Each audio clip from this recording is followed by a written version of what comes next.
The two paintings seen here are landscapes in the style of Anne Gionne. They are not by Anne Gionne, but they do show that the Joseon painters of the time period really focused on this landscape aspect, and it also shows how important of a painter Anne Gionne was to influence painters of the same time period. Another painting you might want to see, it's not in this video, but it's Picnic at the Lotus Pond, and it represents a group of men enjoying themselves in the company of several jising. Stringed instruments in the picnic at the Lotus Pond are called a gyeogyum. So that would be an interesting one to look up if you were looking for more examples of Joseon paintings. Alright, to wrap up modern Korea. The Joseon dynasty was known as the Hermit Kingdom because it pursued isolationism and it only opened its borders to China until 1876. Japan's annexation of Korea in 1910 ended the Joseon dynasty, and Korea's artistic and cultural development was hindered due to self-imposed isolation, colonial occupation, World War II, and Korean War. So that kind of wraps up the whole big picture, but here's some artwork that was not included in the presentation that I thought you might just want to look at. This piece is from the Yuan Dynasty, and it's called Dwelling in the Fuchun Mountains. So again, you can see this landscape aspect with the huge mountains and the smaller trees. This next piece is called Fisherman. It's by Dai Jin, and it's from the Ming Dynasty. I think it's a kind of interesting one. You can see the lack of color that was common in literati painting. Here's a dish that was from the Qing Dynasty. We didn't really talk about this dynasty. It wasn't in the same time period that we talked about, but an interesting look. It does not have that Ming look, which is the blue and white colors that are so typical of Ming. In this dish, you can see a lot more colors. Then we have Recluse Dwelling on Exia Mountain. This is a hanging scroll, and it's actually in the Metropolitan Museum of Art in New York, and you can see the mountain dwelling, the calligraphies in the corner, that sort of thing. This would be another mountain scene, another landscape scene that I think is very pretty. And then this portrait is of Kang Yi-oh, and it was from the Joseon Dynasty in Korea, and it's from the early 19th century. It's a hanging scroll. Alright, and these are some slides from our vocabulary PowerPoint that Hannah put together that I just thought I would talk about a little bit. This shows lacquer, which is a wood finish produced from the sap of the lacquer bush, and it was in the Yuan Dynasty. This piece was from the Yuan Dynasty.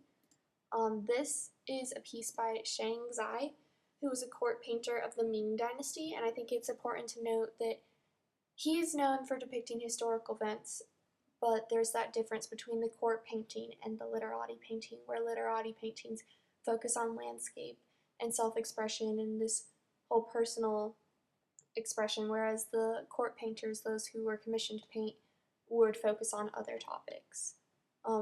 Then we have Wen Shu, who was just one of the people who proclaimed the teachings of Buddhism in China during the Ming Dynasty. I know we didn't talk a lot about religion, but that's just a little side note. And Pagoda was a tower built with many stories that vary in size, usually decreasing as it ascends, as you can see. As you can see. And so this could be visible in architecture from this time period. Then we have Xi Tao, who was an early Chinese landscape painter and poet. I failed to mention that poetry was also very popular for literati because it was this way of self-expression. Alright, then we have Bai, which were the ceremonial discs found in Chinese tombs.